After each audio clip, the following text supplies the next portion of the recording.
SHO AP TV ప్రేక్షకులకు నమస్కారం. Prostate గ్రంథి సమస్యలపై అవగాహన కల్పించేందుకు ఈరోజు మనతో ఉన్నారు consultant urologist oncologist doctor Mohsin Khadri గారు. నమస్కారం డాక్టర్ గారు. సార్, ముందుగా అసలుకి ఈ ప్రోస్టేట్ గ్రంథి గురించి మా ప్రేక్షకులకు వివరించగలరు? ప్రోస్టేట్ గ్రంథి అనే దానికి ఇంకో పేరు పురుష గ్రంథి. ఇది పురుషుల్లో ఉంటుంది కాబట్టి మనం ఈ బొమ్మలో చూసినట్టయితే ఈ మన పాస్ పోసే సంచి యూరినరీ బ్లాడర్ దాని కింద ఈ గ్రంథి ఉంటుంది. ఇది ప్రతి మగవాళ్ళలో ఉంటుందండి. పుట్టిన కాడి నుంచి అది వయసు పెరిగే కొద్దీ ఇది కూడా గ్రంథి పెరుగుతూ వస్తుందండి. సాధారణంగా ఈ పాస్ పోసే సంచిలో నుంచి వచ్చే మూత్ర నాళిక చుట్టూ ఈ గ్రంథి ఉంటుందండి. ఈ గ్రంథి సాధారణంగా 15 నుంచి 20 గ్రాముల సైజులో ఉంటుంది ఈ పురుష గ్రంథి. ఇది సంతానోత్పత్తిలో తోడ్పడుతుంది ఈ గ్రంథి. జనరల్గా ఈ ప్రోస్టేట్ గ్రంథికి తరచుగా సంభవించే సమస్యలు అనుకోవచ్చు, లేదా వ్యాధులు అనుకోవచ్చు, వాటి గురించి కొంచెం చెప్పగలరు సార్? మనిషి పెరిగే కొద్దీ మనిషితో పాటు స్లైట్గా ఎన్లార్జ్ అవుతూ వస్తుంది. సో ఇందులో మనం 3 కండిషన్స్ చెప్పుకోవచ్చు. ఒకటి బినైన్ ప్రోస్టేట్ ఎన్లార్జ్మెంట్. ఇందులో ఏంటంటే ఈ సైజు కొద్దిగా పెరగడం వలన పాసు పోసే ఆ నాళికను కొంచెం ఎన్క్రోచ్ చేసి దానివల్ల కొన్ని సిమ్టమ్స్ వస్తాయి. దానివల్ల మూత్ర సమస్యలతో బాధపడుతూ ఉంటారు. ఇది బినైన్ ప్రోస్టేట్ ఎన్లార్జ్మెంట్. ఇందులో కనుక ఇన్ఫెక్షన్ వస్తే దాన్ని ప్రోస్టేటైటిస్గా అంటారు. ఇందులో ఈ ప్రోస్టేట్ గ్రంథిలోనే ఒక క్యాన్సర్ ఫోకస్లా డెవలప్ అయ్యి క్యాన్సర్లా పెరిగితే దాన్ని ప్రోస్టేట్ క్యాన్సర్ అంటారండి. ఈ 3 కండిషన్స్ సాధారణంగా ఉంటాయి ఇందులో. ఓకే సార్, ఇప్పుడు మీరు చెప్పారు సార్ ప్రోస్టేటైటిస్ అన్నారు. అసలు ఇది ఎలా వస్తుంది, దీని లక్షణాలు ఎలా ఉంటాయి, మనం దీన్ని ఎలా గుర్తించాలి, దీనికి ఎలాంటి వైద్యం అందుబాటులో ఉంది? సో ప్రోస్టేటైటిస్ అంటే మనము ఏజ్ గ్రూప్స్ తీసుకుంటే సాధారణంగా ప్రోస్టేటైటిస్ మిడిల్ ఏజ్ గ్రూప్లో ఉంటుంది. ఆర్ యంగ్ ఇండివిజువల్స్ అంటే 30 to 60 ఇయర్స్ మధ్యలో ఎక్కువ ప్రోస్టేటైటిస్ ఉండవచ్చు. దీనికి అనేక కారణాలు ఉన్నాయి. ఒకటి, ఈ బీపీ బినైన్ ప్రోస్టేట్ ఎన్లార్జ్మెంట్ వలన కొన్ని యూరినరీ సిమ్టమ్స్ ఉండి దాంతోపాటే ప్రోస్టేటైటిస్ అసోసియేట్ అయి ఉండొచ్చు. లేదా ఈ పెళ్లి కాని యువకుల్లో కూడా చాలామందిలో ప్రోస్టేటైటిస్ ఉంటుంది. అంటే గ్లాండ్ ఇన్ఫ్లమేషన్. ఓకే. ఈ ప్రోస్టేటైటిస్ ఉండడం వలన వీళ్ళకి లక్షణాలు మూత్ర సమస్యలు ఉండొచ్చు, తరచుగా యూరిన్కి వెళ్ళే సమస్యలు, పాస్ పోసుకునేటప్పుడు మంట, కొంతమందికి ఎల్లప్పుడూ మంట ఉండొచ్చు, కొంతమందికి పోసేటప్పుడే ఉండొచ్చు, కొంతమందికి పోసిన తర్వాత మంట ఉండొచ్చు, పాస్ పోసేటప్పుడు మంట ఉండొచ్చు. ఇది కాకుండా 2 కాళ్ళ మధ్యలో నొప్పి ఫీల్ అవుతారు, కొంతమంది పొత్తి కడుపులో నొప్పి ఫీల్ అవుతారు, టెస్టిస్లో నొప్పి ఫీల్ అవుతారు. ఇలా వేరియస్ రకరకాల ప్రజెంటేషన్స్ ఉంటాయండి. ఓకే. సాధారణంగా ఇవి ఒక యంగ్ ఇండివిజువల్స్లో ఉండొచ్చు, అన్మ్యారీడ్ మేల్లో ఉండొచ్చు అండి. దాంతోపాటు మిడిల్ ఏజ్డ్ మెన్లో కనిపిస్తుంది. దీనికి అంటే ఈ మూత్ర సమస్యలు అనేది ఒక కారణం వలన ఈ ఇన్ఫెక్షన్ రావచ్చు. ఓకే. సో దీన్ని ఫిజికల్ ఎగ్జామినేషన్ చేసి మనం యూరాలజిస్ట్ మీరు సంప్రదించినట్టయితే యూరాలజిస్టు ఈ సిమ్టమ్స్ అన్ని కనుక్కున్న తర్వాత రెక్టల్ ఎగ్జామినేషన్ చేస్తారు. ఇది మనం మోషన్ పాస్ చేసే దారి గుండా ఫింగర్ పెట్టి ప్రోస్టేట్ గ్లాండ్ని ఫీల్ అవుతారు. ఆ ఫీల్ అయినప్పుడు ఆ ప్రోస్టేట్ టెండర్గా ఉండడం వల్ల, అంటే టెండర్ అంటే నొక్కినప్పుడు ఒత్తినప్పుడు లోపల నొప్పి ఉండడం వలన మనకి ప్రోస్టేటైటిస్ అనేది ఒక క్లినికల్ డయాగ్నోసిస్. దాని ద్వారా అల్ట్రాసౌండ్ స్కాను, మిగతా యూరిన్ టెస్టు, బ్లడ్ టెస్టుల్లో మనకి బ్లడ్ టెస్టులో కౌంట్స్ పెరగడం జరుగుతుంది. యూరిన్ టెస్టుల్లో పస్ సెల్స్, చీము కణాలు కనపడడం జరుగుతుంది. అల్ట్రాసౌండ్ స్కాన్లో మనకి కొన్ని బ్లాడర్లో మార్పులు కనపడే అవకాశం ఉంది. సో ఇలా నిర్ధారించుకొని ఒక యూరిన్ కల్చరు లేదా అవసరమైతే సెమెన్ కల్చరు పంపాల్సిన అవసరం ఉంటుంది. ఇవన్నీ చూసి మనం డయాగ్నోస్కి వస్తాం. ఇవి సాధారణంగా సెల్ఫ్ రిజాల్వింగ్, నిదానంగా తగ్గుతాయండి. మనం మెయిన్ రోగికి మనం భరోసా ఇవ్వాలి. 1, 2 తగినంత అంటే సరిపడా యాంటీబయాటిక్స్ ఇవ్వాలి. ఇనీషియల్గా మనం లోడోస్ యాంటీబయాటిక్స్ ఇచ్చి అంటే ఎక్కువ కాలం ఇవ్వాలి. అంటే ఉదాహరణకి 2 నుంచి 3 వారాలు మినిమం మంచి యాంటీబయాటిక్ కోర్స్ ఇచ్చి ఆ నొప్పి వాపు గల మందులు ఇస్తే ఉపశమనం ఉంటుంది, సిమ్టమాటిక్గా ఉపశమనం ఉంటుంది, ఇన్ఫెక్షన్ కూడా క్రమేపీ తగ్గే అవకాశం ఉంటుంది. Very nice sir, very nice sir. మరొక ఎక్కువ మందిని కలవర పెడుతున్న అంశం క్యాన్సర్ అండి. సో చాప కింద నీరులా విస్తరిస్తుందండి. ఈ ప్రోస్టేట్కి కూడా క్యాన్సర్ వస్తుందని తెలుస్తుంది కదా సార్. ఇది ఏ కారణాల చేత వస్తుంది? ఒకవేళ ఈ క్యాన్సర్ని ముందుగా ఎలా నిర్ధారించగలం? వచ్చిన తర్వాత దీనికి నివారణ ఉపాయాలు కావచ్చు, లేదంటే కనుక వైద్యం కావచ్చు, ఎలాంటి పద్ధతులు అందుబాటులో ఉన్నాయి సార్? ప్రోస్టేట్ క్యాన్సర్ అనేది దానికి ఇది కారణం అనేది ఇంతవరకు కాంక్రీట్గా మనకి తెలియలేదు. సాధారణంగా కొన్ని రిస్క్ ఫ్యాక్టర్స్ ఉన్నాయి. రిస్క్ ఫ్యాక్టర్స్ అనగా వయసు 80 వయసు మీరితే ప్రోస్టేట్ క్యాన్సర్ ఉండే అవకాశం, అంటే age it self is a risk factor ఒకటి. 2 రేస్, అంటే మనం నీగ్రోస్ బ్లాక్స్లో ఎక్కువగా ఇది ప్రోస్టేట్ క్యాన్సర్ కనపడుతూ ఉంటుంది. ఓకే. 3 ఫ్యామిలీ హిస్టరీ అనగా ఫ్యామిలీ హిస్టరీలో అంటే ఫాదర్ బ్రదర్ అట్లా ఫస్ట్ డిగ్రీ రిలేటివ్స్, వంశపారపర్యంగా ఫస్ట్ డిగ్రీ రిలేటివ్స్ అయితే అంటే ఫాదర్ సన్కి వచ్చే అవకాశం ఉంది, బ్రదర్ కుంటే ఇంకో బ్రదర్ చెక్ చేయించుకునే అవకాశం ఉంది, అలా ఫాదర్ కుంటే వాళ్ళ సన్ కూడా జాగ్రత్త పడే అవకాశం ఉంది. ఇట్లా హిస్టరీ ఫ్యామిలీ హిస్టరీ బట్టి మనం జాగ్రత్త పడాలి.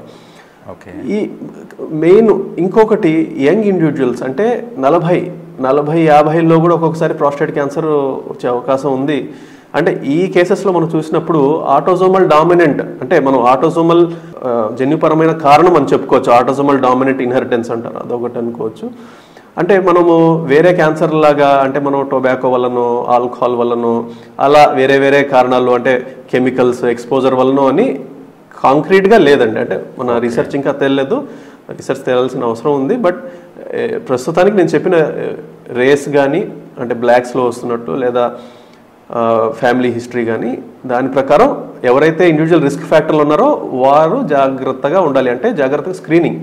ఇప్పుడు మీరు చెప్పినట్టు ఈ ప్రోస్టేట్ క్యాన్సర్కి సిమ్టమ్స్ ఏమి ఉండకపోవచ్చు, ఒక్కొక్కసారి మైల్డ్ సిమ్టమ్స్లా వస్తాయి. అంటే ఏంటంటే ఇప్పుడు ఏదైతే ఇందాక ప్రోస్టేటైటిస్కి సిమ్టమ్స్ చెప్పాను కదా, అట్లాగే మూత్ర సమస్యలు అంటే రాత్రి పాస్కి లెగడం 2 సార్లు, లేదా పగలు మాటికి పాస్కి వెళ్ళడము, లేదా మంట తెలియని మంట ఉన్నట్టు ఫీలింగు, అట్లా యూరినరీ సిమ్టమ్స్ కొన్ని కనపడవచ్చు. ఈ యూరినరీ సిమ్టమ్స్ గ్రహించి మనం టెస్ట్ చేసుకున్నప్పుడు ఒక్కొక్కసారి బయటపడుతూ ఉంటాయి. ఇది వన్ వే ఆఫ్ ప్రజెంటేషన్. సాధారణంగా 50-60లో ఈ ప్రజెంటేషన్ మనం చూస్తూ ఉంటాము. అలా కాకుండా కొంతమంది మాస్టర్ హెల్త్ చెకప్స్కి వెళ్తూ ఉంటారు, అంటే విదేశాలకు వెళ్తున్నాం అని చెకప్ చేయించుకోవడం, లేదా కంపెనీ పాలసీ ఉందని మనం మాస్టర్ హెల్త్ చెకప్ చేయించుకోవడం. ఈ హెల్త్ చెకప్లో ఒక్కొక్కసారి ఈ బ్లడ్ టెస్టుల్లో PSA అనే బ్లడ్ టెస్ట్ ఉంది, ప్రాస్టేట్ స్పెసిఫిక్ యాంటీజెన్ PSA. ఈ బ్లడ్ టెస్ట్ అనేది నిర్ధారణ కోసం కాదు, ఇది కన్ఫర్మేటరీ టెస్ట్ అయితే కాదు, ఇది ఒక స్క్రీనింగ్ టెస్ట్ మాత్రమే. ఈ PSA టెస్టు కొన్ని హెల్త్ ప్యాకేజెస్లో PSA టెస్ట్ భాగంగా ఉంటుంది. లేదా ఎవరైనా మిడిల్ ఏజ్డ్ పర్సన్ అంటే 50-55 సంవత్సరాల నుంచి 75 సంవత్సరాల వరకు ఎవరైతే మన దగ్గరికి అంటే యూరాలజిస్ట్ దగ్గరికి సంప్రదించడానికి వస్తారో, ఏ కారణాన్నైనా జనరల్ చెకప్ కానీ లేదా ఏదైనా సమస్య వలన కానీ యూరాలజిస్ట్ దగ్గరికి వచ్చినప్పుడు యూరాలజిస్టు ఫిజికల్ ఎగ్జామినేషన్ చేసిన తర్వాత ఫిజికల్ ఎగ్జామినేషన్లో ప్రాస్టేట్ మనం ఇందాక చెప్పినట్టు నేను రెక్టంలో ఫింగర్ పెట్టి మనం టెస్ట్ చేస్తున్నప్పుడు ప్రాస్టేట్ గట్టిగా తగిలితే, ప్రాస్టేట్లో ఏదైనా గట్టి రీజియన్ లాగా నాడ్యూల్ లాగా తగిలితే ప్రాస్టేట్ క్యాన్సర్ సస్పిషన్ మనం చేయొచ్చు. చేసి మనం PSA టెస్ట్కి వెళ్ళొచ్చు. ప్రాస్టేట్ నార్మల్ ఉన్నను కూడా 50-75 ఏళ్ల లోపల ఉన్నవారికి యూరాలజిస్ట్ అనే అతను అడ్వైస్ చేయొచ్చు. మీకు PSA టెస్ట్ అనేది ఒకటి ఉంది, స్క్రీనింగ్ టెస్ట్ అండి, ఇది మీరు చేయించుకుంటే ప్రాస్టేట్ క్యాన్సర్ స్క్రీనింగ్ చేసుకునే అవకాశం ఉంది. అంటే ఇది కన్ఫర్మేషన్ కాదు, మనం ఎందుకు ఇది ఒక కన్సెంట్ చేయాల్సిన పరీక్ష. ఎందుకంటే ఒకవేళ PSA పెరిగిందనుకోండి, మళ్ళీ దానికి ఫర్దర్ కన్ఫర్మేటరీ టెస్ట్స్ ఉన్నాయి చేయడానికి. అందుకని లేకపోతే మనము క్యాజువల్గా PSA టెస్ట్ చేస్తే అది హై అయిపోయి నార్మల్గా ఉండొచ్చు, క్యాన్సర్ లేకపోయి ఉండొచ్చు. కొన్ని కారణాల వల్ల PSA హై ఉంటుంది. అంటే ఫర్ ఎగ్జాంపుల్ గతంలో ఒక యూరినరీ క్యాథటర్ ఉన్నప్పుడు కానీ, లేదా ఏదైనా సిస్టోస్కోపీ అంటే చేయించుకుని ఏదైనా ఇన్స్ట్రుమెంటేషన్ ఎనీథింగ్ చేయడం వలన, లేదా మనము ప్రాస్టేట్ గ్రంథి నార్మల్గా 15-20 గ్రాములు ఉంటుందని చెప్పాను, కొంతమందిలో 60 గ్రాములు 70 గ్రాములు ఉంటుంది, కానీ సిమ్టమ్స్ అంతంత ఉండకపోవచ్చు. సో ప్రాస్టేట్ గ్లాండ్ సైజు పెరగడం మూలాన కూడా మార్జినల్గా PSA పెరుగుతుంది. అంత మాత్రాన PSA పెరిగినంత మాత్రాన క్యాన్సర్ కాదు, భయపడాల్సిన పని లేదు. అంటే ఫర్దర్ టెస్ట్కే అవసరం ఉంది. సో ఒక యూరాలజిస్ట్ దగ్గరికి వచ్చినప్పుడు మనము ఇవన్నీ ఎక్స్ప్లెయిన్ చేసి మీకు సమ్మతమైతేనే టెస్ట్ అని మనం అడ్వైజ్ చేయొచ్చు. వాళ్ళు టెస్ట్ చేయించుకున్న తర్వాత ఒకవేళ PSA పెరిగిందనుకోండి, సాధారణంగా PSA 0 to 4 నార్మల్ వాల్యూ అండి. ఒక్కొక్కసారి PSA పెరిగితే ఎందుకు పెరిగింది అని ఫర్దర్ టెస్ట్ మనం వెళ్ళాలి. సార్ ఇప్పుడు ఈ ప్రోస్టేట్ గ్రంథికి వచ్చే క్యాన్సర్ అది లోకలైజ్డ్గానే ఉంటుందా, మెటాస్టాసిస్ అంటారు కదా సార్, తద్వారా శరీరంలోని ఇతర భాగాలకు పాకే అవకాశం ఏమైనా ఉందా సార్? ప్రోస్టేట్ గ్రంథిలో వచ్చే క్యాన్సర్, ఏ క్యాన్సర్ అయినా ముందు లోకలైజ్ దశలో ఉంటుంది. నిదానంగా అంటే మనము డయాగ్నోస్ చేసే టైంను బట్టి అది నిర్ణయించబడుతుందండి. మనం డయాగ్నోస్ చేసినప్పుడు, ఇప్పుడు ఇందాక చెప్పినట్టు ఒకతను సిమ్టమ్స్ లేవు, మాస్టర్ హెల్త్ చెకప్లో పిఎస్ఏ పెరిగింది. పిఎస్ఏ పెరిగినప్పుడు మనకి డౌట్ వచ్చి మనం నెక్స్ట్ స్కాన్ ఎంఆర్ఐ స్కాన్కి వెళ్తాం. పిఎస్ఏ పెరిగితే ఎంఆర్ఐ స్కాన్కి వెళ్తాం. ఎంఆర్ఐ స్కాన్లో మనకి ప్రోస్టేట్ గ్రంథిలో కనుక క్లియర్గా ఒక ఇన్ఫెక్షన్ లోపల క్యాన్సర్ ఫోకస్ ఉందనుకోండి, అప్పుడు మనం డౌట్ అంటే అది క్యాన్సర్ అని చెప్పలేం. స్కాన్ తీసిన మాత్రాన అది కన్ఫర్మేషన్ కాదు. అగైన్ ఇప్పుడు డయాగ్నోస్ ఏంటండి, కొంచెం ప్రాబబిలిటీ పెరిగింది. ఇప్పుడు మనం కన్ఫర్మేషన్గా ఏం చేయాలంటే సూది పరీక్ష చేయాలి. ఏదైతే ఇప్పుడు మనం స్కాన్ తీయడం వల్ల ఏం తెలిసింది, ప్రోస్టేట్ గ్రంథి లోపల ఒక చోట క్యాన్సర్ ఫోకస్ ఉంది అని తెలిసింది. ఒక చోట ఉండొచ్చు, గ్రంథి మొత్తం ఉండొచ్చు, ఎఫ్ఎన్ఏసి కాదండి, ఇది prostate biopsy, TRUS guided prostate biopsy అంటారు. అంటే ఏంటి, ట్రాన్స్ రెక్టర్ అల్ట్రాసౌండ్ అంటే ఏంటంటే మలద్వారం ద్వారా, ఇందాక ఫింగర్ పెట్టి చూశాను కదండి, మలద్వారం ద్వారా ఇది ఇది ఇది మనం చూసినట్టయితే ఇది మలద్వారంలో మనం ఫింగర్ పెట్టినప్పుడు యూరాలజిస్టు ఈ ఎదురుగా ప్రోస్టేట్ యొక్క పోస్టీరియర్ ఆస్పెక్ట్ అంటే వెనకాలి భాగం మన వేలికి తగులుతుంది. సాధారణంగా ఈ ప్రోస్టేట్ గ్రంథిలో ఈ వెనకాల భాగంలోనే క్యాన్సర్లు ఏర్పడతాయి. సో అది గట్టిగా ఉన్నప్పుడు డౌట్ఫుల్, సస్పిషియస్, మనం పిఎస్ఏ చేస్తాం. లేదా పిఎస్ఏలో మనం ఒక్కొక్కసారి పిఎస్ఏ పెరిగి ఉండొచ్చు, కానీ మనకి గట్టిగా తగలకపోవచ్చు, మన ఎంఆర్ఐలో కనపడవచ్చు. అలా కనపడినప్పుడు ఆ సస్పిషియస్ లీషన్ని మనము ఈ మలద్వారం ద్వారా అల్ట్రాసౌండ్ ప్రోబ్ని పెట్టి ఫైర్ చేస్తాం అనమాట. బయాప్సీ గన్ ఉంటుంది, దాన్ని ఫైర్ చేస్తాం. ఫైర్ చేస్తే సన్నటి ముక్కల్లా వస్తాయి. అలాంటి ముక్కలు తీసి మనం టెస్ట్కి పంపిస్తాం, histopathology test. Histopathology report cancer అని వచ్చిన తర్వాత అప్పుడు it is 100% confirmatory that it is a prostate cancer. దీనికి వైద్యం ఎలా ఉంటుంది సార్? సర్జికల్గా ఉంటుందా లేదా నాన్ సర్జికల్గా ట్రీట్మెంట్? ఇప్పుడు ఈ లోకలైజ్డ్ క్యాన్సర్ ఉన్నప్పుడు ఒకలా ఉంటుంది, లోకల్లీ అడ్వాన్స్డ్ క్యాన్సర్ ఒకలా ఉంటుంది, మెటాస్టాటిక్ ఒకలా ఉంటుంది. ఇందాక మీరు అడిగినట్టు మెటాస్టాటిక్ అంటే ఇప్పుడు సొసైటీలో మన ఇండియన్ సినారియోలో సాధారణంగా మూత్ర సమస్యలు వచ్చినా అంతంత పట్టించుకోరు, ఏముందిలే వయసు రీత్యా వచ్చినాయి అని చాలామంది అట్లా క్యాజువల్గా చూసుకుంటారు, రేపు వెళ్దాం ఎల్లుండి వెళ్దాం అని కొంచెం నిర్లక్ష్యం చేస్తారు. ఇట్లాంటప్పుడు ఒక్కొక్కసారి ఒకవేళ అది లోపల ప్రోస్టేట్ క్యాన్సర్ ఉంటే అది నిదానంగా మెటాస్టాటైజ్ అయ్యి ఫస్ట్ వెన్నుపూసకు వస్తుందండి. వెన్నుపూసకు వచ్చినప్పుడు వెన్ను నొప్పి వస్తుంది. చాలామంది మన దగ్గర వచ్చే పేషెంట్స్ ఈ స్టేజెస్లో మనకి ప్రజెంట్ అవుతారు. అంటే మూత్ర సమస్యలు ఉంటాయి, దాంతోపాటు వెన్ను నొప్పి ఉంటుంది. అప్పుడు మనం ఎగ్జామినేషన్ చేసినప్పుడు గట్టిగా తగిలిందంటే ఇంకా మనం probability of diagnosis prostate cancer వైపే పోతూ ఉంటుంది. సో ఈ వెన్ను నొప్పి ఏదైతే ఉందో అప్పుడు మనము ఈ ప్రోస్టేట్ క్యాన్సర్ లోకలైజ్డ్గా అంటే ప్రోస్టేట్ గ్రంథి లోపలే ఉంటే లోకలైజ్డ్ అంటారు. అక్కడి నుంచి దాటి లింఫ్ నోడ్స్ కానీ పక్కన చుట్టుపక్కల పాకితే లోకలీ అడ్వాన్స్డ్ అంటారు.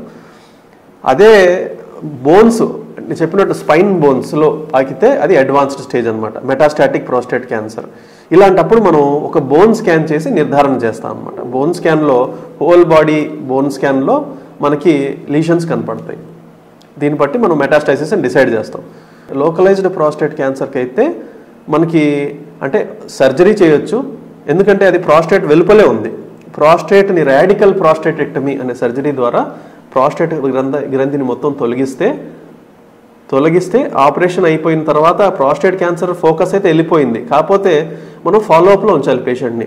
అంటే ఆల్రెడీ సర్క్యులేషన్లో స్ప్రెడ్ అయి ఉండొచ్చు, మనకి తెలియదు. సో అందుకనే ఏంటంటే వాస్తవానికి గ్రంథి తీసేస్తే గ్రంథితో పాటు క్యాన్సర్ కూడా తొలగిపోయినట్టే. బట్ ఫాలోఅప్లో మనం చూస్తూ ఉండాలి, పిఎస్ఏ టెస్ట్ చేస్తూ ఉండాలి. 6 నెలలు సంవత్సరానికి ఒకసారి పిఎస్ఏ టెస్ట్ చేసి చూసుకోవాలి. అలాగే రేడియోథెరపీ కూడా ఒక ఆప్షన్ ఉంది. సాధారణంగా లోకలీ అడ్వాన్స్డ్ ఉన్నప్పుడు రేడియోథెరపీ కూడా ఇవ్వచ్చు ప్రోస్టేట్కి. బట్ రేడియోథెరపీలో అక్కడ వరకే ప్రోస్టేట్ క్యాన్సర్ని కాలుస్తారు, కానీ లోపల క్యాన్సర్ అట్లనే ఉంటుంది. సర్జరీ అనేది క్యూరు, ప్రోస్టేట్ గ్లాండ్ తీసేస్తే క్యూర్ అండి. రేడియోథెరపీతో పాటు కీమోథెరపీ కూడా భాగమేనా సార్ ఇందులో? భాగమేనండి. అంటే ఇప్పుడు సాధారణంగా యూరాలజిస్ట్ అనే అతను ప్రోస్టేట్ క్యాన్సర్కి, లోకలైజ్డ్ ప్రోస్టేట్ క్యాన్సర్కి రాడికల్ ప్రోస్టేటెక్టమీ చేస్తారండి. అండ్ ఈ radical prostatectomy locally advanced cases కూడా కొన్ని కేసెస్లో అంటే కండిషన్ బట్టి, అంటే ఎవరిని ట్రీట్ చేయాలి దాన్ని బట్టి మనం చూసుకోవాలండి. అడ్వాన్స్డ్ కేసెస్లో మనం ఇంకా అలాంటప్పుడు రాడికల్ ప్రోస్టేటెక్టమీకి క్వశ్చన్ లేదు. ఎందుకంటే ఆల్రెడీ స్ప్రెడ్ అయిపోయింది. అలాంటప్పుడు మనం క్వాలిటీ ఆఫ్ లైఫ్ ఇవ్వాలి పేషెంట్కి. క్వాలిటీ ఆఫ్ లైఫ్ అంటే మనం ఎముకల్ని స్ట్రాంగ్ చేయడానికి మందులు, దాని తర్వాత బోన్ పెయిన్కి మందులు, ఇవన్నీ ఇవ్వాలి. అంటే మనం క్వాలిటీ ఆఫ్ లైఫ్ అందించాలండి. Very good sir. సార్ మరొక అంశం వచ్చేసి బెనైన్ ప్రోస్టేట్ ఎన్లార్జ్మెంట్ అన్నారు మీరు. అసలు దీని లక్షణాలు ఎలా ఉంటాయి, దీన్ని మనం ఎలా డయాగ్నోస్ చేయగలం, దీనికి ఎలాంటి ట్రీట్మెంట్ అందుబాటులో ఉంది, దీని గురించి వివరించగలరు? బినైన్ ప్రాస్టేట్ ఎన్లార్జ్మెంట్ అనేది ఒక జబ్బు కాదండి. చాలామంది అనుకుంటారు ప్రాస్టేట్, చాలామంది నాకు ప్రాస్టేట్ వచ్చిందంటారు. ప్రాస్టేట్ అందరికీ ఉంటుందండి, పురుషులందరికీ ఉంటుందండి ప్రాస్టేట్. సో పుట్టిన కాడి నుంచి ప్రాస్టేట్ సైజు ఒక సైజుకి వచ్చి ఫిక్స్ అయిపోతుంది. 15 నుంచి 20 గ్రాములు సాధారణ normal prostate grams size, grams అనొచ్చు, సీసీ అనొచ్చు. ఓకే. సో వాల్యూమ్, పరిమాణం. ఇప్పుడు ఈ వయసు పెరిగే కొద్దీ ఏమవుతుందంటే ప్రాస్టేట్ సైజ్ ఎన్లార్జ్ అవుతుంది. 30 గ్రాములు సాధారణంగా 40-50 గ్రాములు ఉంటుందండి సాధారణంగా నార్మల్ ఇండివిజువల్స్. 15 నుంచి 20 గ్రాములు ఉంటుంది. అంటే మన వయసు పెరిగే కొద్దీ నేను చెప్పేది 55-60s. ఓకే. అంటే ఎవరైతే అంటే యాజ్ ఏ యూరాలజిస్ట్ మనం చూసిన ప్రతి 10 పేషెంట్లో ఒక 5 పేషెంట్లకైనా కనీసం 45-50 గ్రాములు ప్రాస్టేట్ సైజ్ ఉంటుంది. సో మనకి వాళ్ళు వచ్చినప్పుడు మనం వాళ్ళ సిమ్టమ్స్ కనుక్కోవాలి. సిమ్టమ్స్ చాలామంది గ్రహించరు. అంటే ఈ ప్రాస్టేట్ ఎన్లార్జ్మెంట్ మొదటి సిమ్టము రాత్రి పాస్కి అంటే యూరిన్ మూత్రానికి లెగవడం మొదటి సిమ్టమ్. సాధారణంగా నార్మల్ పర్సన్స్ ఒక్కసారి లెగవచ్చు, లెగవకపోవచ్చు. నార్మల్గా 2 సార్లు కంటే అధికంగా మూత్రానికి నైట్ లేస్తున్నారు అంటే మూత్రం పోసి మళ్ళీ పడుకోవాలన్నమాట. అంటే రాత్రి ఒకసారి 1 గంటకి లేచారు, మళ్ళీ 5ంటికి లేచి పోసి పని చేసుకున్నారంటే కాదు. అంటే మళ్ళీ స్లీప్ డిస్టర్బెన్స్, మూత్రం పోసి మళ్ళీ పడుకోవాలన్నమాట. అలా రాత్రి 2 కంటే అధికంగా ఎక్కువసారి అయితే మూత్ర విసర్జనకి లేస్తారో వారు మెయిన్ ఫస్ట్ సిమ్టమ్ అండి. దాని తర్వాత పాస్ పోసేటప్పుడు ధార సన్నగా రావడం, ఆగి రావడం, పాస్ ధార దూరం కంటే కొంచెం దగ్గర పడడం. అంటే పాసు స్పీడ్ అనేది వయసు పెరిగే కొద్దీ కొంచెం స్లో అవుతుంది. న్యాచురల్గా ఫిజియలాజికల్గా కొంచెం స్లో అవుతూ ఉంటుంది flow of the urine. So ఇప్పుడు మన దగ్గర ఒక 50-55 వయసు అతను వచ్చినప్పుడు స్పీడ్గానే ఉందంటారు. కొంతమంది స్లో అయినా కూడా స్పీడే అంటారు. ఎందుకు? వాళ్ళకి అది స్పీడ్ అనే అనిపిస్తుంది. సో ఇది ఏదైతే స్పీడ్ అనేది ఉందో సబ్జెక్టివ్. అంటే పేషెంట్ చెప్పేది మనం పరిగణనలో తీసుకోకూడదు అనమాట. స్లో వస్తుంది అంటే స్లో రావచ్చు, స్పీడ్ కొంతమంది స్లో వచ్చినా స్పీడ్ అంటారు. ఇప్పుడు ఇది ఎందుకంటే ఇది సిమ్టమ్ అనేది సబ్జెక్టివ్. ఈ యూరిన్ స్లో అవ్వడం, ఆగి రావడం, యూరిన్ పోయడానికి వెళ్ళినప్పుడు తెలియకుండా స్ట్రెయిన్ చేయడం, తెలియకుండా మొక్కుతారు యూరిన్ పోసేసినప్పుడు. ఇవన్నీ సిమ్టమ్స్. కొంతమంది ఎట్లా ఉంటారంటే ఏమి సమస్య లేవు బాగానే ఉందంటారు, కానీ రాత్రి ఎన్నిసార్లు లేస్తున్నారంటే 4 సార్లు లేస్తున్నా అంటారు. అంటే అది సమస్యగా వాళ్ళు పరిగణించరు. అదే సార్. అలా పరిగణించి వాళ్ళు వచ్చినప్పుడు దానికి వైద్యం బాగా రెస్పాండ్ అవుతుంది. ఓకే. ఇప్పుడు ఈ ప్రాస్టేట్ గ్రంథి నేను చెప్పినట్టు ఇది ఏజ్ పెరిగే కొద్దీ స్లైట్గా పెరుగుకుంటూ వెళ్తుంది. అంటే అందరిలో ఒకేలాగా పెరగాలని లేదు. ఉదాహరణకి 80 ఏళ్ల వ్యక్తికి కూడా ప్రాస్టేట్ సైజు 20 గ్రాములే ఉండొచ్చు. 40-50 సంవత్సరాల వ్యక్తికి ప్రాస్టేట్ గ్రంథి 60-70 గ్రాములు ఉండొచ్చు ఒకటి. సో సైజ్ అనేది అందరిలో పెరగాలని లేదు, సబ్జెక్ట్. ఇంకొకటి, ఈ ప్రాస్టేట్ సైజు పెరిగింది అంటే సమస్య ఉండాలని లేదు. 70-90-100 గ్రాముల ప్రాస్టేట్ కూడా ఉండొచ్చు, కానీ ఏమీ సమస్యలు ఉండకపోవచ్చు. అంటే పేషెంట్ చెప్పే సమస్యలనే కాదు, మనం IPSS స్కోర్ అనే ఒక స్కోర్ ఉంది, అంతర్జాతీయ score, international prostate symptom score. ఎవరైతే పేషెంట్ వస్తారో మనకి వాళ్ళ సమస్యలు చెప్పినప్పుడు మన దగ్గర ఒక చార్ట్, IPSS చార్ట్ మనం ఇస్తాం పేషెంట్కి. అంటే వాళ్ళ స్కోరింగ్ ఎట్లా ఉందో మనం అసెస్ చేస్తాం అనమాట. ఇప్పుడు పెద్ద ప్రాస్టేట్ అయినా సిమ్టమ్స్ ఉండకపోవచ్చు. చిన్న ప్రాస్టేట్ ఇందాక చెప్పినట్టు 20 గ్రాములు నార్మలే కదా అనుకుంటాం, ప్రాస్టేట్ సైజ్ నార్మలే, కానీ సమస్య చాలా ఎక్కువ ఉండొచ్చు. బొట్లుగా పడవచ్చు, అసలు రాకపోవచ్చు, ఇట్లాగా. ఇప్పుడు ఈ పాస సమస్యలు ఎలా ఉంటాయంటే అండి, స్టార్టింగ్లో నైట్ ఎక్కువ లేకపోవడం, యూరిన్ స్లో అవడం, వీటితో పాటు ఇలా కొంచెం మనం నిర్లక్ష్యం చేస్తే బ్లాడర్లో కొన్ని మార్పులు జరుగుతాయి. ఇప్పుడు ఇది నార్మల్ ప్రాస్టేట్ గ్రంథి, ఇది పెరిగిన ప్రాస్టేట్ గ్రంథి. ఇది సైజు పెరిగినప్పుడు ఈ ప్రాస్టేట్ దారి సన్నపడుతుంది అంటే దీన్ని కంప్రెస్ చేసి ఈ దారి సన్నవయ్యి మనకి సమస్యలు మొదలవుతాయి. ఈ దశలో మనం గుర్తిస్తే ట్రీట్మెంట్ రెస్పాన్స్ బాగుంటుంది. దీనివల్ల ఏమవుతుందంటే మనం నిర్లక్ష్యం చేస్తే, అంటే తెలిసినా తెలియకపోయినా కానీ లోపల బ్లాడర్లో కొన్ని మార్పులు జరుగుతాయి. అవి ఏం మార్పులు అంటే, తెలియకుండా నేను చెప్పినట్టు స్ట్రెయిన్ అవ్వడం, పాస్ పోయడానికి. చాలామంది తెలియక స్ట్రెయిన్ అవుతూ ఉంటారు. కొంతమంది ఏంటంటే తెలుసు స్లో అయిందని తెలుసు, అందుకనే కొంచెం మొక్కిపోస్తారు. ఇలా మొక్కిపోయడం వల్ల ఈ బ్లాడర్ కండరాలే కాక అబ్డామినల్ మజిల్స్ కూడా స్ట్రెయిన్ అవుతాయి. సో తెలియకుండా లోపల దానికి అది ఆర్గాన్ మనం మొక్కినప్పుడు బ్లాడర్లో కొన్ని మార్పులు అవుతాయండి. ఈ బ్లాడర్లో మజిల్స్, ఈ బ్లాడర్ అనేది ఏంటి, పాస్ పోసే సంచి అనేది ఇది ఒక కండరం ఉన్న సంచి. ఈ సంచిలో ఉన్న మజిల్ ఫైబర్స్ వేరే ఫైబర్స్ అంటే కొల్లాజెన్, ఎలాస్టిన్ అలాంటి వేరే ఫైబర్స్తో కలిసి కొంచెం కండరం బలహీన పడటం వస్తుంది. ఎందుకంటే వేరే ఫైబర్స్ పెరుగుతాయి కాబట్టి ఈ సంచి బలం తగ్గుతూ వస్తుంది. ఈ తగ్గడం వల్ల ఏంటంటే కొన్ని చేంజెస్ బ్లాడర్లో ట్రెబెక్యులేషన్స్ అంటాం, కొన్ని చేంజెస్ వస్తాయి, గుంటలు పడతాయి, లోపల ప్రెషర్ చేంజెస్ వస్తాయి, స్ట్రెయిన్ చేంజెస్. ఇది స్టేజ్ దాటిన తర్వాత ఎప్పుడైతే మనిషి వాలంటరీగా స్ట్రెయిన్ చేయడం మొదలు పెడతాడో అప్పుడు హెర్నియాలు వస్తాయి. హెర్నియాలు అడల్ట్స్లో చాలా, అంటే 70-60లో 70లో హెర్నియాలు వస్తున్నాయంటే ఒక కారణం ఇది కూడా చూసుకోవాలి. ఆ మజిల్స్ బలహీన పడటం వల్ల, ఈ యాంటీ అబ్డామినల్ వాల్ మజిల్స్ బలహీన పడడం వల్ల లోపల నుంచి, అంటే స్ట్రెయిన్ అవడం వల్ల లోపల నుంచి పేగులు బయటకు వస్తాయి. సో హెర్నియా కూడా ఇండైరెక్ట్ గా ఇది ఒక కారణం ఉంది, దాన్ని అశ్రద్ధ చేస్తే గనక. దాని తర్వాత ఇప్పుడు మెయిన్ ఏమవుతుందంటే ఈ నేరో అవడం వలన నేను సిమ్టమ్స్ చెప్పాను. ఇప్పుడు ఈ చాలా మంది ఒక్కొక్కసారి ఈ సిమ్టమ్స్ అన్నీ మొదలైనప్పుడు మనం గుర్తించాం. దానివల్ల ఏమవుతుందంటే యూరిన్ లోపల నిల్వ ఉంటుంది, స్టోర్. ఎందుకంటే ఈ గ్లాండ్ అడ్డుపడుతుంది. ఇక్కడ ఈ అడ్డుపడి ఏమవుతుందంటే యూరిన్ మొత్తం సరిగా డ్రైన్ అవ్వదు. కొంతమంది పేషెంట్స్ గ్రహిస్తారు, అంటే పాస్ పోసాను కానీ ఇంకొంచెం పోయాలనుంది, లోపల ఉన్నట్టుంది కానీ రావట్లేదు అంటారు కొంతమంది అది కూడా గ్రహించలేరు. అలాంటి వాళ్ళకి ఏంటంటే స్కాన్లో బయటపడుతుంది. ఏదర్ హెల్త్ చెకప్కి వెళ్ళినప్పుడు లేదా ఇతరాతర కారణాల వల్ల స్కాన్కి వెళ్ళినప్పుడు లోపల రెసిడ్యువల్ వాల్యూమ్, పీవీఆర్ అంటారు.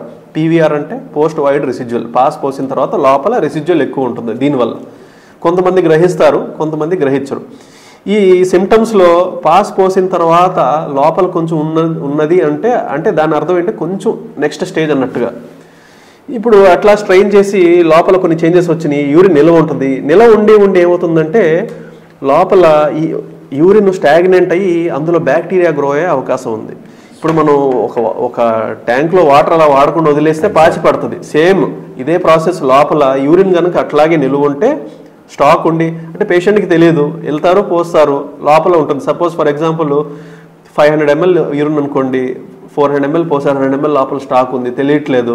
అట్లా స్టాక్ ఉండి క్రమేపీ కొన్ని ఏళ్లలో, అంటే 2-3 ఏళ్ళు కావచ్చు, 5-6 ఏళ్ళు కావచ్చు, 10 ఏళ్ళు కావచ్చు, అంటే అది ఆ మనిషి యొక్క దీన్ని బట్టి న్యాచురల్ ప్రోగ్రెషన్ బట్టి ఉంటుంది. అందరిలో ఒకలా ఉంటుంది నేను చెప్పినట్టు.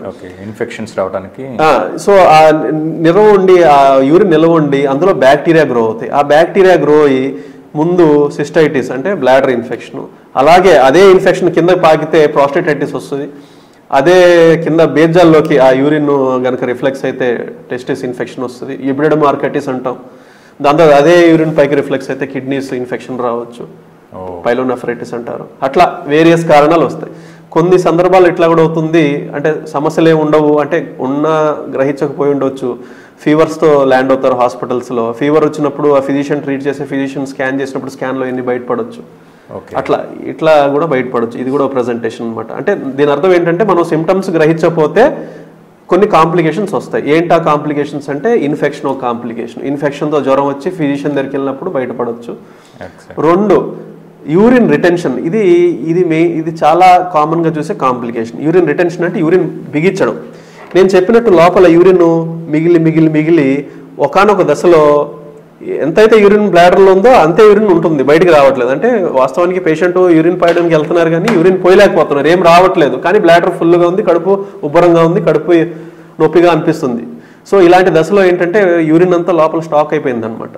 సో ఇలాంటప్పుడు మనం వైద్యుల దగ్గరికి వెళ్ళినప్పుడు ముందు ఒక ఫోలీస్ క్యాథెటర్, అంటే యూరిన్ పైప్ తెలుగులో ఫోలీస్ క్యాథెటర్ వేసినట్టయితే యూరిన్ అంతా బయటకు వస్తుందండి. యూరిన్ ఆ ఫోలీస్ క్యాథెటర్ వేసిన తర్వాత మళ్ళీ దానికి మనం వాళ్ళు సలహా ఇచ్చి ఆ క్యాథెటర్ ఫ్రీ లేకుండా మనం వాళ్ళు ఎట్లా చేయాలి, లేకపోతే ఆపరేషన్కి వెళ్ళాలా అనేది కొన్ని పరీక్షలు చేసిన తర్వాత మనం నిర్ధారిస్తాం అన్నమాట.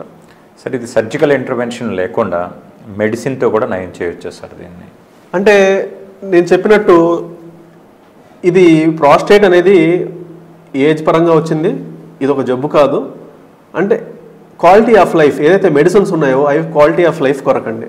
అంటే ఎర్లీ స్టేజెస్లో మీరు గమనించినట్టయితే, మీకు మైల్డ్ సిమ్టమ్స్ ఉన్నట్టయితే, ఇప్పుడు నేను చెప్పినట్టు ఐపీఎస్ఎస్ చార్ట్ అన్నాను, యూరాలజిస్ట్ దగ్గరికి వచ్చినప్పుడు ఐపీఎస్ఎస్ చార్ట్ ఇస్తారు. చార్ట్లో మైల్డ్ మోడరేట్ ఉందనుకోండి, అంటే గ్రేడింగ్ మైల్డ్ మోడరేట్ ఉన్నప్పుడు మనము ఇనీషియల్గా మెడిసిన్స్ మీదే ఇస్తాం అనమాట.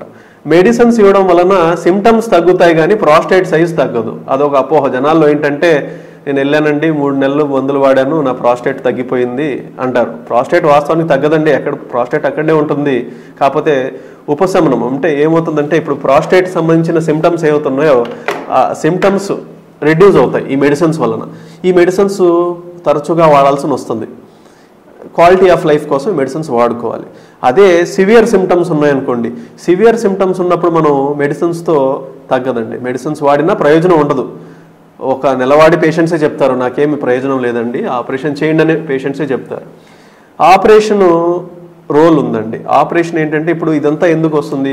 కండ పెరగడం వలన, అంటే ఆ ప్రాస్టేట్ గ్లాండ్ పెరగడం వలన, మనం తెలుగులో కొయ్య కండ అంటాం. ఈ కండ పెరగడం వల్ల వస్తుంది. ఈ కండని కొయ్యడం వలన కోసి దారి ఫ్రీ చేస్తే కనుక ఫ్రీగా అయ్యి ఈ సిమ్టమ్స్ తగ్గొచ్చు. బట్ ఏదైతే బ్లాడర్లో ఆల్రెడీ ఏదైతే చేంజెస్ అయినాయి అన్నాం కదా, ఈ చేంజెస్ అయితే రివర్స్ కావండి. సో అందుకనే ఎర్లీ స్టేజెస్లో మనం దీనికి గుర్తించినట్టయితే మనం ఇనీషియల్గా మెడిసిన్స్ వాడి ఈ ప్రాసెస్ని డిలే చేయొచ్చు. అంతేగాని ఇది జరిగేది, సపోజ్ మనము మెడిసిన్స్ వాడకపోతే 10 ఏళ్ళు పట్టొచ్చండి, మనం మెడిసిన్స్ వాడితే 15 ఏళ్ళు 20 ఏళ్ళు అవ్వచ్చు. అట్లా అంటే ఈ ప్రాసెస్ అనేది మనం స్లో చేయడానికి మాత్రమే మెడిసిన్స్, అంతేగాని కంప్లీట్గా క్యూర్ కాదు. మనకు సిమ్టమాటిక్ రిలీఫ్ ఇస్తుంది మెడిసిన్ వల్ల. అంటే క్వాలిటీ ఆఫ్ లైఫ్ బాగుంటుంది, మనం ఇబ్బంది పడక్కర్లేదు. అంటే ఇప్పుడు మెయిన్ మూత్ర సమస్యలు ఉన్నప్పుడు చాలామంది షై ఫీల్ అవుతారు, బయట వాష్రూమ్స్ ఇబ్బంది పడతారు, ప్రయాణాలు చేయడానికి ఇబ్బంది పడతారు. మనం ఈ మెడిసిన్స్ తీసుకోవడం వల్ల ఏంటంటే మన వర్క్ మనం చేసుకోవచ్చు, బయటకు వెళ్ళొచ్చు, ప్రయాణం చేయొచ్చు, అంతా బాగుంటుంది. Good sir. సార్ ప్రోస్టాటిస్ కావచ్చు, ప్రోస్టేట్ క్యాన్సర్ కావచ్చు, మీరు చెప్పిన బీపీఈ కావచ్చు, ఒక్కొక్క సమస్య గురించి లోతైన విశ్లేషణ అందించి దానికి దగ్గర నివారణ పద్ధతులు కావచ్చు, తీసుకోవాల్సిన చికిత్సా పద్ధతులు కావచ్చు, వైద్యం కావచ్చు, చక్కటి వివరణ అందించినందుకు మీకు ధన్యవాదాలు డాక్టర్ గారు.